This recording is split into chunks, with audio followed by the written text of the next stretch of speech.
What is up? I am Fire Lotus the Witch. I've been doing these for about 3 to 4 years now. Um, in these lives, we basically go over everything revolving spirituality, witchcraft, and primarily, depending on where the comments go, is where the conversation goes. Excuse me. And if you have not already, go ahead and hit that bell icon so you get all the notifications of when I go live and or post. So, today we're going to talk about a couple of things that I've seen on all different aspects of the web that need addressing because it's going to confuse a bunch of people. So I will wait. I also have a couple of cards, so we'll see where that goes. Um, I don't know why I grabbed them, but I have a feeling I'm going to grab them, so, you know. I'm also going to go be... I will be going live on my TikTok around 2 o'clock today.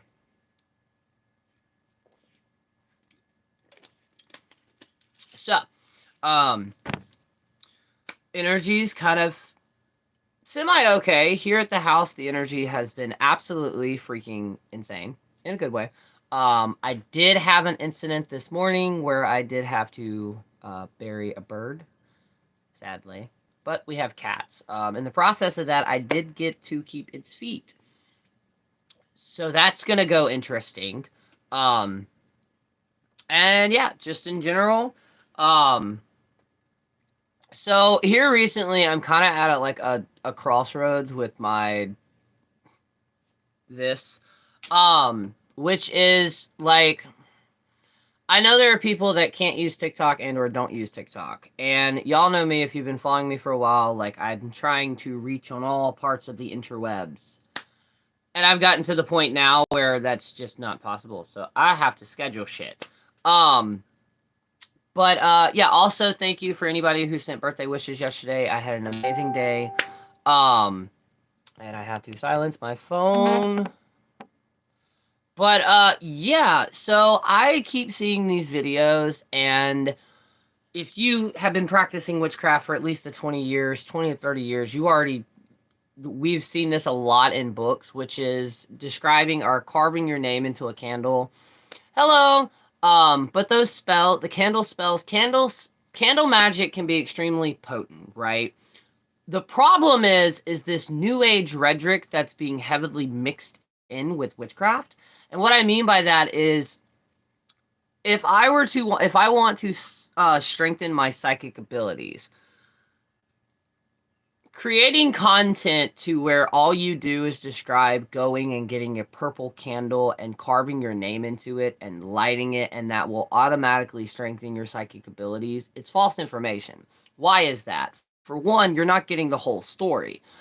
This is kind of also the argument that people have been having. I didn't argue, I experimented with it, which is there's a difference between manifestation and setting your intentions, aka doing actual magic.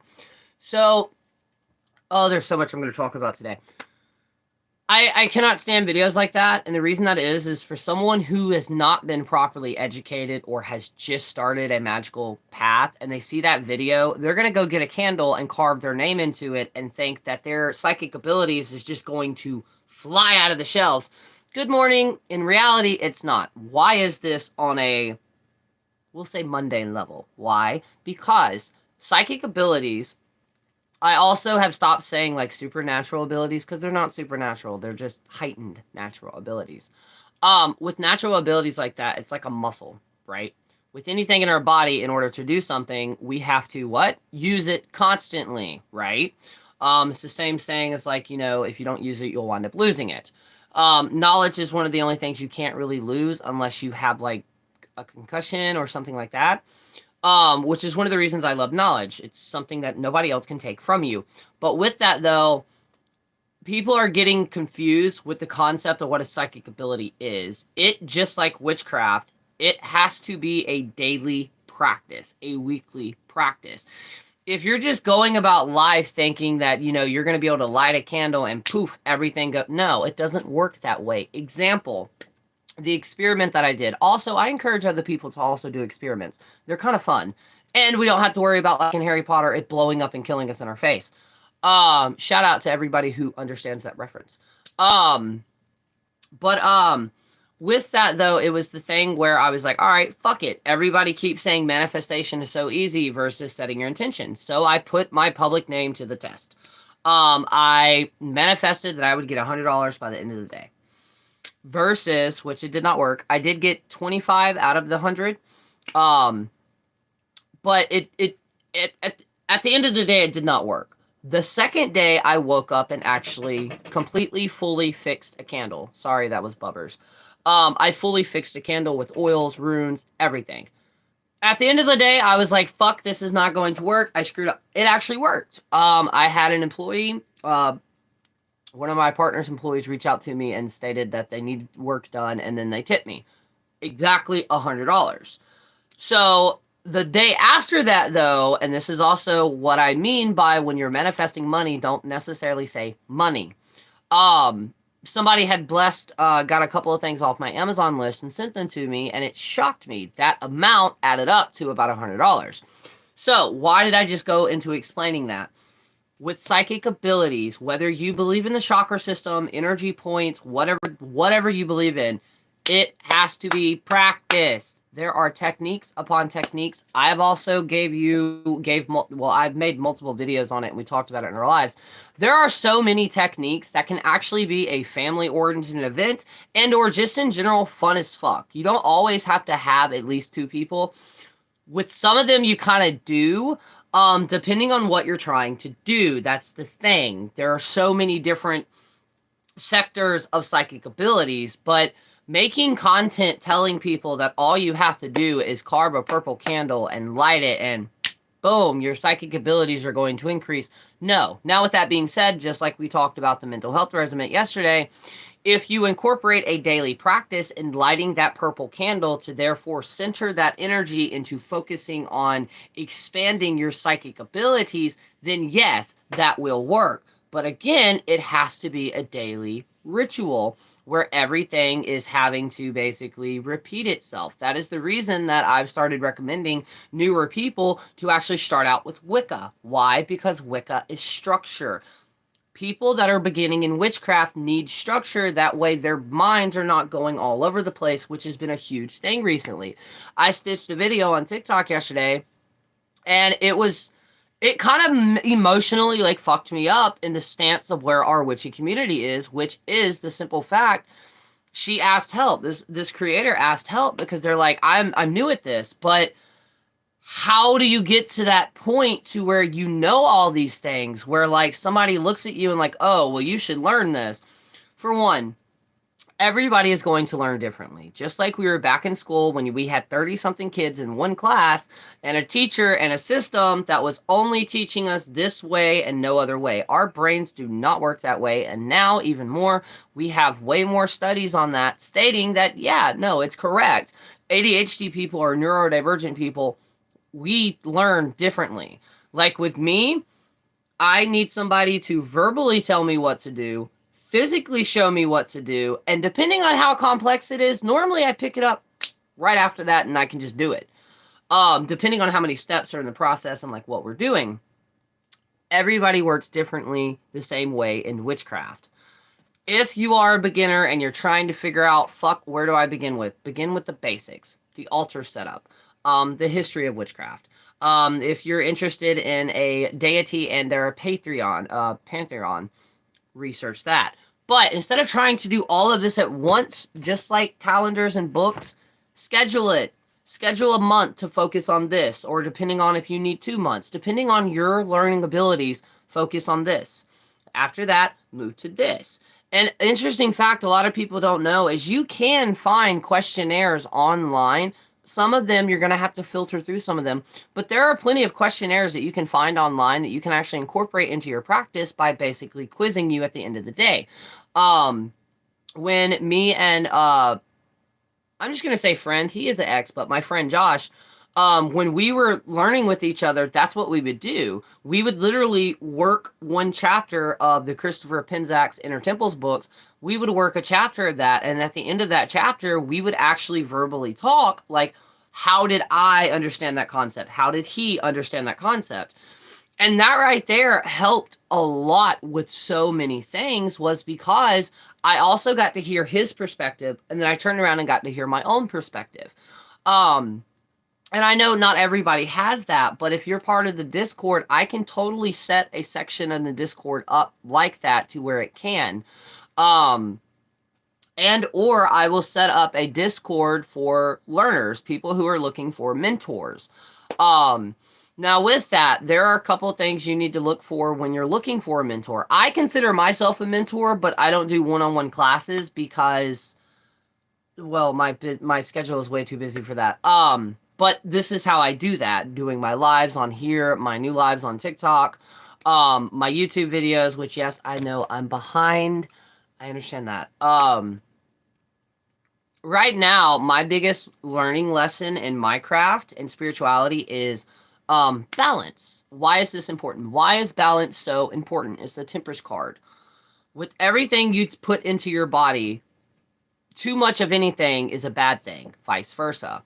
If you learn to balance everything, now when I say this, I understand life is not as perfect as people make it sound, to where like how these college kids or young adults or shit, even adults, how the hell, and props to all my parents out there, it doesn't matter if you're in a couple, single, props to you. Because actually, no, props to the single parents. It doesn't matter, mother, father, whatever. Props to y'all. Because how the hell y'all can keep a balanced life where you know your 9 to 5 job, taking care of the kids, all that stuff. Bravo to you, because there's no way in fucking hell I could do it. I am really bad at actually structuring myself with actually keeping forward, but I'm also neurodivergent. And a lot of people, when it comes to even in witchcraft, a lot of people, we have been conditioned to not use our what I call abilities, because being neurodivergent, it in itself is a superpower as long as you can harness it, right? A lot of the times we're taught to mask that. Fuck that. Figure out how your neurodivergency, even your depression, can work in your practice. What do I mean by that? I have my bipolar manic depression. Basically, with that being said, instead of having ups like I think it's type 1, where you have the manic or mania episodes, I don't. I'm either balanced or down. There's not really in between, and the in between is just normal to me, right? So for so long, when I went into a really, really bad depression, I felt like I was just abandoning my purpose. I was abandoning my craft, my ancestors, my deities. They didn't understand. And I'm getting full body chills when I say this. If you haven't been following along, that's spirit's way of saying that I'm validated in what I'm saying.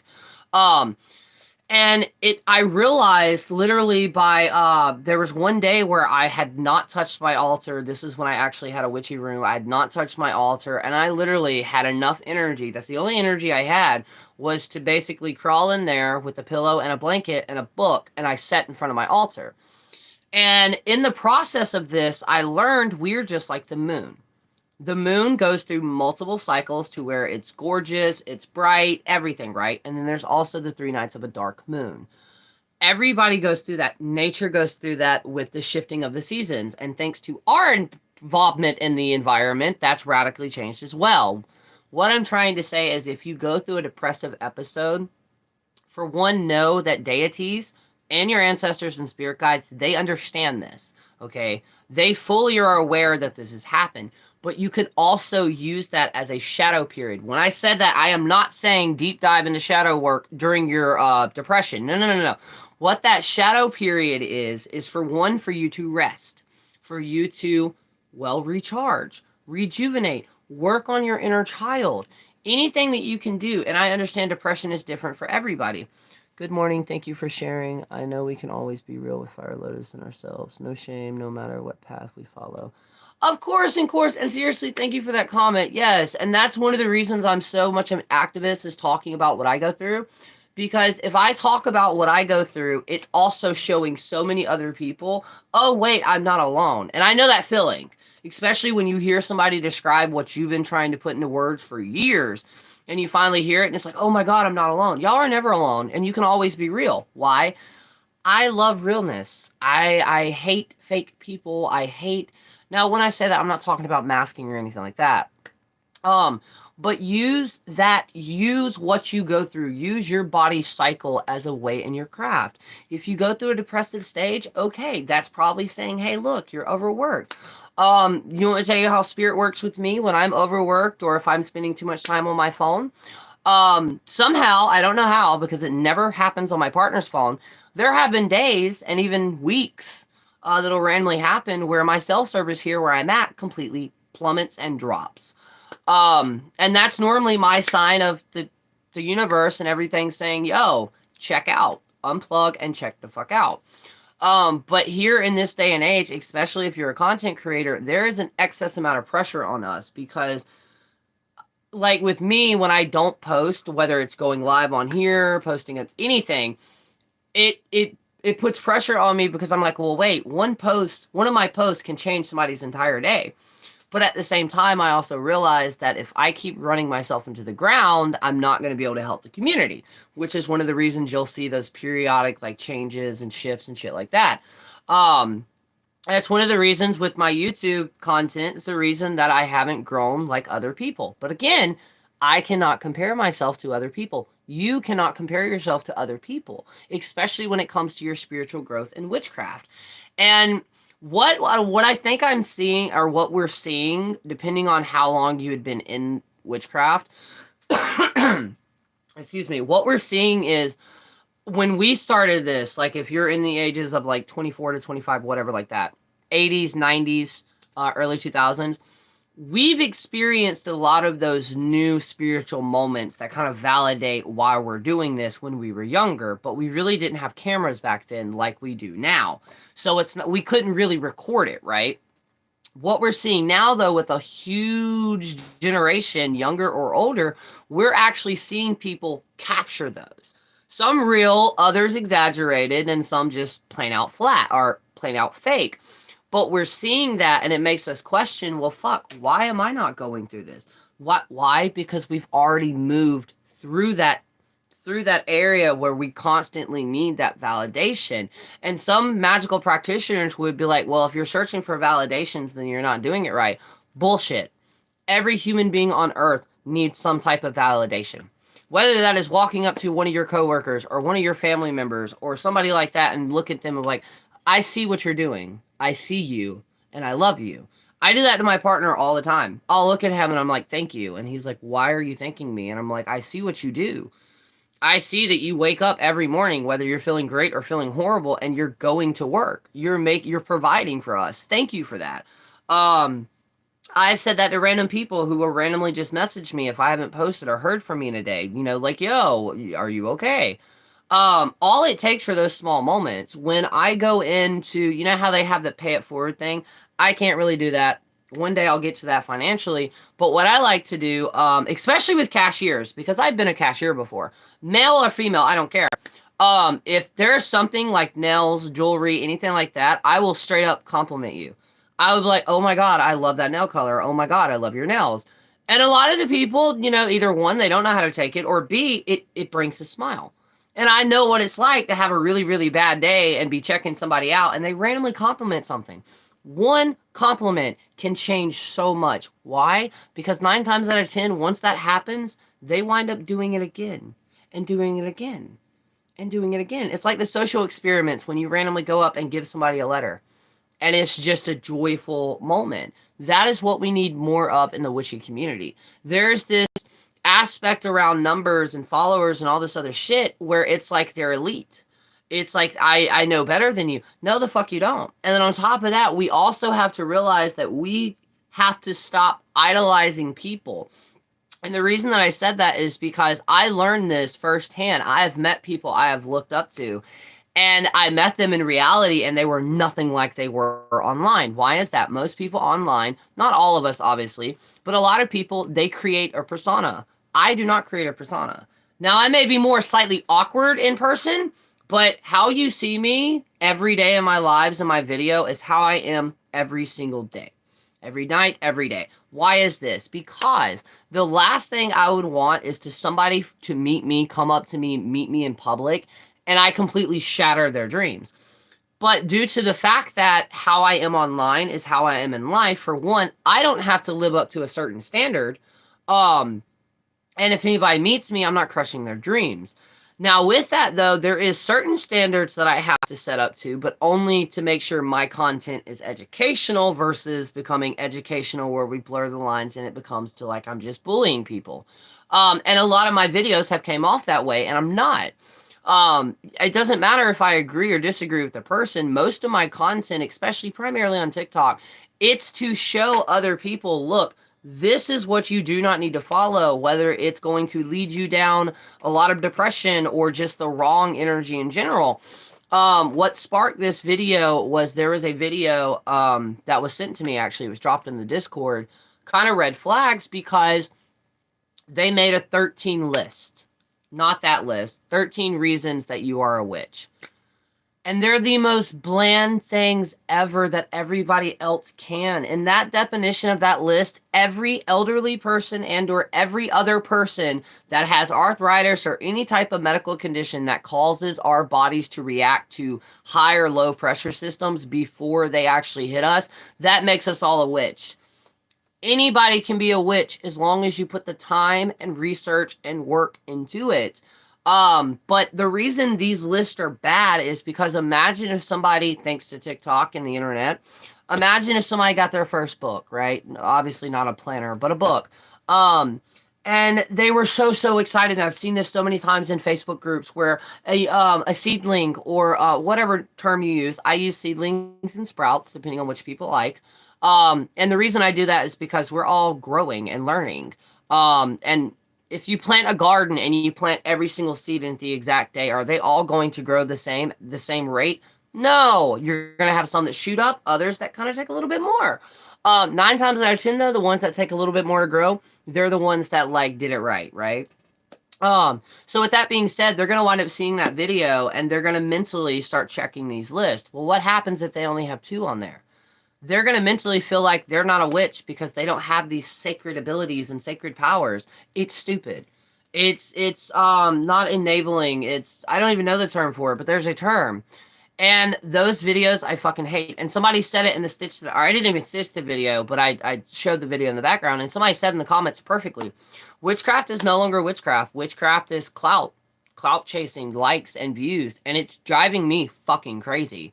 Like, now, when I say that, do not get me wrong. If you're making content to where it's actually educational, who cares? Like, all for the views and the likes. But there are some people that will literally just jump on this trend and they'll just make another video to try to up the other video. And it drives me crazy. Believe it or not, the best advice I can give you is just post your fucking videos. Post them. Experiment with the hashtags. Do not use witch talk hashtags. Every single video I've ever used using witch talk hashtags, because there are so many other bigger creators, it goes nowhere. I created 2 hashtags. Did not even mean to, right? And what I mean by created them, as in apparently I'm one of the only people that use them. One of them is Southern Conjure. No, not Southern Conjure. Is it Folklore? I think it's Appalachian Folk Witch. Not that many people use the hashtag. The other hashtag I created was Lotus Magic. It's at 1.5 million views, that one hashtag is. And the way TikTok operates is when you create a hashtag, you own rights to that hashtag. That hashtag becomes yours. And what this does, though, if you want to show anybody your TikToks, what do? You tell them to go to that hashtag, because it also, it categorizes your videos. I just shared this in like 5 groups. I hope it helps. OMG, thank you so much. Seriously, thank you. But yeah, make your own hashtags. With that though, post. The reason that I'm saying just post your content, whether it's on YouTube, whether it's there, I have posted videos thinking they would go absolutely nowhere. Those are normally the videos that just blow the fuck up. And remember, when you're making content, whether it's witchy content, whatever it is, you are the person in control. You are the person that are bringing those viewers in. Now, slightly got distracted, but I've seen so many new sprouts or seedlings post in Facebook groups of saying, oh my God, look at this altar. It's my first setup. And so many people directly go in the need to tweak them. Why? Why do that? Because you want me to tell you what that does? When you tweak a beginner witch, it sets doubt in them. You have no reason whatsoever to tweak anything about them. Why? Because everybody's altar is going to look different. Some people will just have a shelf. Other people will have over $1,000 worth of crystals and statues. And you know what? That's great. But just the reason, I was talking to my partner the other day about a church that I used to go to. I am born and raised in what I call the belt buckle of the Bible Belt, Alabama. The church that I used to go to, it was a straight up old country church, Southern Baptist church. What do I mean by that? It did not matter what you wore to church as long as you showed up in clothes. Okay. So with that, we would go down to we'd literally be baptized in the river. It was amazing, right? And you're probably asking me, what the fuck is this? My partner, who grew up Southern Baptist, but slightly different type, was like, really? Your church was like that? I thought you were always supposed to like dress up. And then I said to him, I was like, it's the same thing my preacher used to say. Because there were multiple new visitors that would like veer at people of like, because we wasn't wearing our nice Sunday shit. We were all country people, okay? That church, basically, the more holes you had in your pants, the holier you were. But with this, I looked at my partner and I was like, think about Jesus when he was first moving around, right? Did they have all these fancy clothes? No. Did they have all these giant churches? No. What did they do? They met up under a fucking tree and they did it, right? You're probably thinking, well, what the fuck? You just mixed witchcraft Christianity concepts. The concept is think about all these witches, which is drives me crazy too, because a lot of the people that we idealize as witches way back then doesn't really make sense to me. But anyway, it's not the point.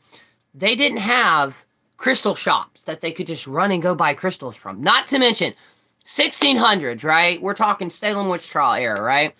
Do you honestly think there were witches who just lined their houses with crystals back then? No, they did not. Why am I saying this? You don't need all this fancy shit. The most powerful altar and most powerful things you will ever use is creating shit that you already have at your house, in your yard, in your apartment. Creating what you see in your head and not allowing another person to tell you, no, that's wrong. You want to mix deities? Mix all of them. They will let you know if they do not want to be side by side. This is how magic works. So we have to, including me, I'm still learning this, we have to stop letting people dictate what we do online, dictate what we do in our practice, and basically in general, we have to stop letting people control us when people we don't even know. My altar is also my desk. I can't afford space right now for a separate room. I write homeschool. One of my sides have candles and things. Oh, I love that. I used a necklace. Exactly. See, I love all of this. I posted a video, one of my custom spell works on TikTok, and somebody's like, you're practicing at the kitchen table? Yeah, I am. That's one of my main fucking altars is a kitchen table and a dresser drawer. And or a shelf. I've made an altar out of a box. I've made an altar out of trees and sticks. So many things can be made into an altar, but this aesthetic concept, I understand the aestheticness. Same reason I wear jewelry and like I do my certain things. It gets me in that mood. But we can't let the aesthetic of witchcraft become that. Witchfoot has the perfect thing that I think they're trying to like copyright, which is ugly witchcraft. Witchcraft is not pretty. Witchcraft is not supposed to be pretty. What witchcraft is, trigger warning, dead things. Life of a Death Witch. This morning, I was doing my normal thing, feeding the birds, and one of my cats, one of the kittens, got one, right? My altar literally takes up full place setting at my kitchen table. Full places. Oh, I love that. See, I love the fact that also other people do as well. Work at the table. But I had to not only chase this cat around, I tried to save the bird. I did not save it. But I did respectfully, properly put it in its place. I buried it. Obviously I did keep one or two things. It was one of the small, I forgot what they're called. They're like really, really small songbirds. But the reason I'm saying this is not only did I have to bury it, but I also had to sit out there and make sure its mate, who was frantically flying around trying to find it, singing to it, was also not captured by my cat. And this is the life of being a witch. There's dirty, especially if you work with bones and preserving things. And I do. Speaking of that, when it comes to birds and preserving them, look up your state registration and like legalization of that, and don't post a lot of it online. Interesting fact: any bird of prey is illegal to have on a federal level. It's illegal to have any body parts of it and or feathers. So in other words, if you do, don't post it online. The last thing you want is a fucking warden come knocking on your door. A game warden. But now the bird that I have its feet, it's not a bird of prey. Um, but in a way, what I just did though was also ways that we connected to our ancestors. Back then, you got to think ancestors used every amount of meat that they possibly could. By wearing my altar anywhere I work was sacred. See, I love that idea. I've never even thought about turning a necklace into an altar. I love that though, and it also shows that like there's this misconception with some people that like the deities and the moon and the earth gives us our magic. No, that's not true at all. Our magic comes from with us. That goes back to my favorite term of all time from Southern Cunning, which is witch fire and or witch blood. I like witch fire better because it's basically just this pit where your solar plex is at, or your energy in your circle. I mean, in your stomach, and imagine just an endless pit of just pure energy. That's where we come from. Not to mention, our physical bodies are literally made of the stars. Every single ingredient, every single atom that is out in space, that is made of our planets, all the gases, all of that, we have in us on a microscopic level. Magic comes from with us. And a lot of times when I say that, they're like, well, why do we call upon ancestors? Because ancestors and spirits and deities can assist giving energy into that spell work. That way we don't completely just burn ourselves completely out. And yes, there are plenty of spell works that you will do where deities, ancestors, and spirits will not want anything to do with it. Um, just because you were working with spirits do not mean that they're just like dumb. No, they're fully aware, fully awake, and yeah. I've had multiple spells when it comes to my ancestors where they're like, you know what? You know the saying we told you, if you lay down with dogs, you're gonna wake up with fleas. Basically that was them saying you're gonna deal with the consequences of your own actions. By the way, if you do start working with your ancestors, be very specific on how you word things because they will take your ass literal. Now, is this the hawk or the actual blue jay? Huh, may have been a hawk. I know that's. I don't know if y'all heard that or not, but the other yesterday, I have a cranky blue jay. He's really fucking cranky, and he really wants his food. So the other day I hadn't brought it out there to him yet, and fucking I kept hearing a hawk like go off, that panic sound that they make, and I'm like, who the fuck is pissing off the hawks? It wasn't a hawk, it was the blue jay. For the people that did not know, um, interesting as well. This is actually fucking incredible. Blue jays can mimic the sounds of a hawk. That screech that you hear. So what they'll wind up doing is any place where there's like bird feed at or anything they can eat, if they see other birds there, they'll release that call and it'll scare all the tinier birds away because they think a hawk will come in. In reality, it's the blue jay. And you're probably asking, what the fuck does that have to do with you? I work with Freya a lot, especially because I have cats, but she comes to me in hawks. Um, that and I have multiple other reasons that I'm very drawn to hawks. So I'm wondering a lot of the times that I've heard all these like hawks in distress were it actually hawks. Although I did hear our eagle today. Haven't seen them. It is a very rare occurrence if we actually do see them, but there are at least two out here. They're bald eagles because they have the white head. Gorgeous, way bigger than they like look in TV. If you've been to a zoo, you probably saw one, but if you haven't, they're way fucking bigger than I thought they were. But the few lucky times that I've gotten to see it, it'll come down here to where my next door neighbor's property is at, right there at the lake, and it'll wash itself off. Gorgeous, gorgeous, majestic creature. And we also have kites. I fucking love kites. My partner introduced me to like what type the bird it was, and I love them. Yes, if you're new here, welcome to my ADHD witch life.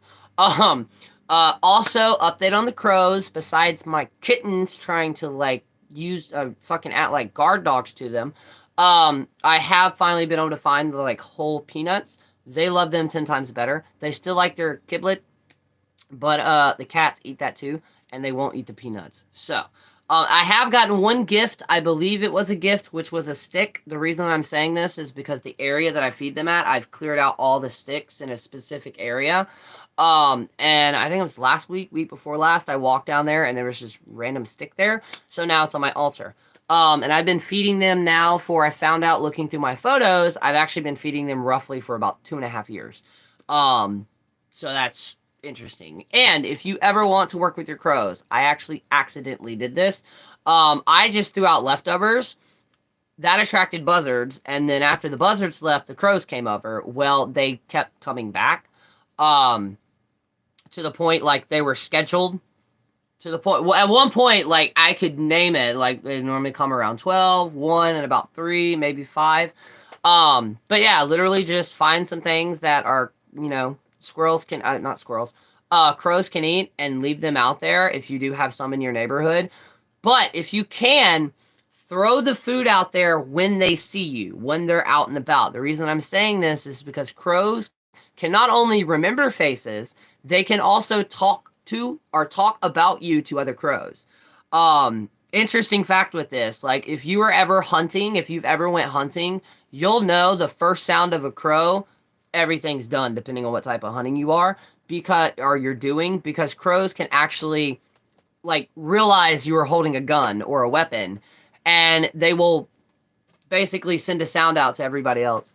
That's what my grandma does. She opens her doors, yells, "Hey," and tosses out leftovers. That's what I do. Holy shit, that's what I do. I don't toss them out, but every time they fly up, I will literally, because I'm right here at a window, they can see. So every time they come up and I have both of my windows cracked, I'm like, "Hey," and then I'll do like that. And straight up, they've actually, at the beginning of our road, which is 1.5 miles to our house, where our mailbox is at, I waved to a set of crows that were up there, and I was like, "Hi." By the time we got home, as we were getting out of our car, all 4 of the crows landed on the fence. Like they knew who I was and they knew they were about to be fed. Every morning that I go out there, which is normally around about 6 to 7, I normally wait for good morning. I normally wait for the sun to at least rise. Every single morning that I walk over in that area on this side of the lake, I'll hear like 3 crows caw. And as soon as I come back inside, normally within 10 minutes of that, they are right there feeding. So, like, it's very cool, slightly creepy to see how well crows can, like, mimic you and everything. But this is also another aspect of being able to work with nature. Whether you build a relationship with them or not, you're giving back to the nature around you. This is also a great way to also incorporate bioregalism. Bioregalism is basically just the study and the observance of animals and wildlife around your specific area for an entire year through all the seasons. The reason this is so important is because, say I was asking for a sign. Now, before I ask for this sign, I also have red jays, blue jays, and red birds, right? All in my yard, right? And all of a sudden, I ask for this sign and I see one fly up. Well, that's not really a sign due to the fact that they're always there. But if I were to do that again and say I had say a white dove land there, knowing that I don't normally have doves here, that would be more, it's a way to help you understand what is more of a divine sign versus animals doing their thing. Plus, this, in the observance of this, you also get to see what's natural for the birds around here or the animals around your area and what's unnatural, and aka them acting weird. We have a shit ton of owls around here, around the lake. I've only seen them twice, but you hear them especially during mating season. It's a very crazy sound. But there are sometimes if I walk outside during certain situations in the past that I would hear only one of them caw and it was still daylight. Normally that would be an indication there's something that I need to watch out for. And if I heard them do it twice, then everything was good. And every single time I've only heard them do once, something did happen. Any new offerings from them? Nope, not yet. The last one and the first one that I got was just a stick. Which is cool because I also collect sticks. But no, not yet. Me and my partner are working in a way or set up to where we actually can take something down there to where it's just not on the ground. But we haven't figured out what that is yet, and I know it's probably going to have to be up high. That way the cats will stop trying to attack them. But I also did something recently very new. I was having a really, really bad day. So the food that I gave them, I kind of held it in my hand. It was peanuts. So I held them in my hand and I was like, you know, all this icky energy that I'm feeling, please let this reciprocate and let the birds take it off. They did. And shortly after that, I was great. Like, I feel great.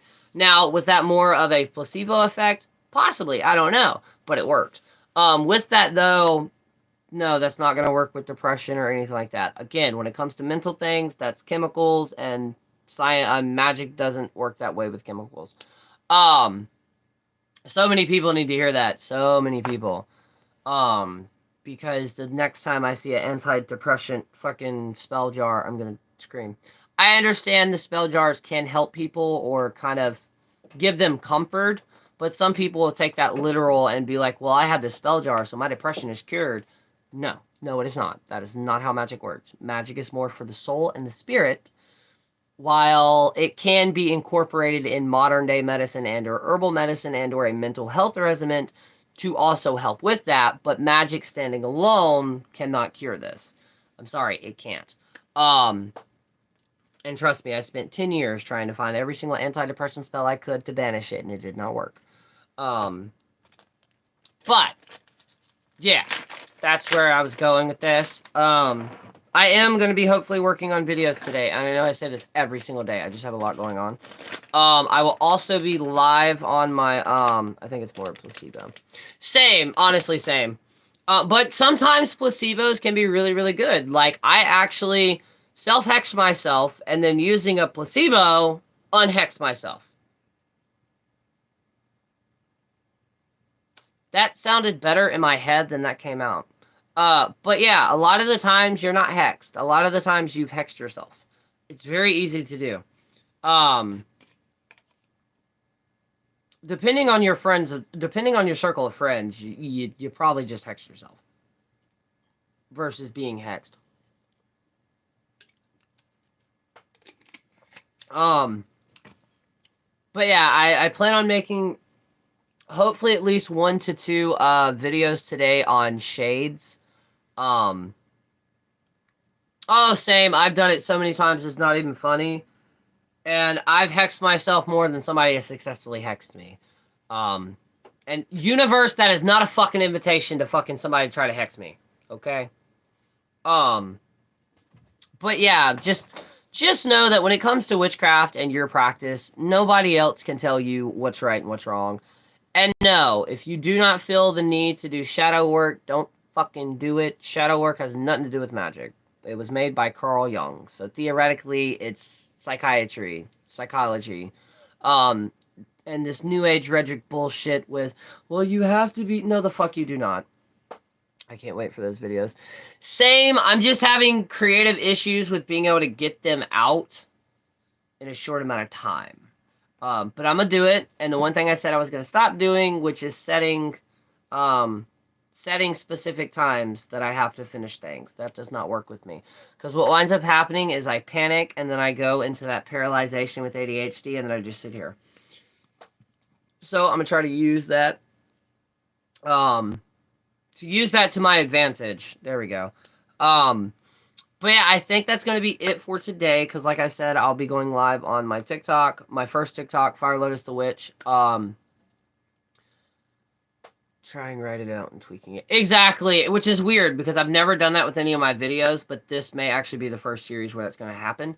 And I also wanted to put this out there just in case anybody replays it. If you ever want to, or if you are curious about getting custom spell work done from me, getting a reading from me, or anything like that, I have a Facebook page, but a lot of people has already stated they don't really like using Facebook.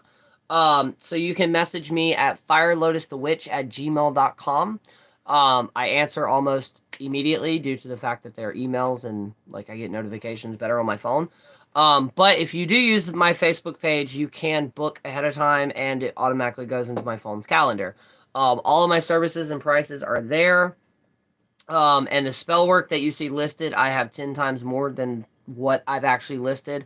9 times out of 10, it just depends on the situation that's going on with that person's life. That's when we'll have a magical consultation. And depending on where that goes is depending on well, what the magic is. And then, like I said, my readings, I primarily offer two, a 10-card spread or a 10-card pool, which you can do 2 questions, as in each question gets a 5-card pool for it. And then I have the full reading, which gets you 6 questions. So yeah, but thank y'all for everybody. Seriously, thank you for sharing this in groups. I've been trying to get the reaction out of this, like more viewers on this. Um, but I know that's slowly growing. But yeah, thank y'all so much for this. And if you do like this, I do these Monday through Thursday here on my YouTube page. And then somehow I've managed to start actually going live on TikToks as well. But yeah, more videos will be coming. If you want to find me on any of my socials, the link tree that will be posted with this in the description. Everything should work on there. Some people have told me it don't. If some of the links for some reason don't work, Fire Lotus the Witch, you can find me on every platform. Maybe not Twitter. I don't know what my Twitter handle is, so I'll have to double check that. But yeah, Facebook, Instagram, podcast, they're all there. But yeah, until then, seriously, thank y'all so much for stopping in, hanging out. And if you do have a TikTok and you follow me, I will see you around 2 o'clock today. Until then, I will talk to y'all later. Peace.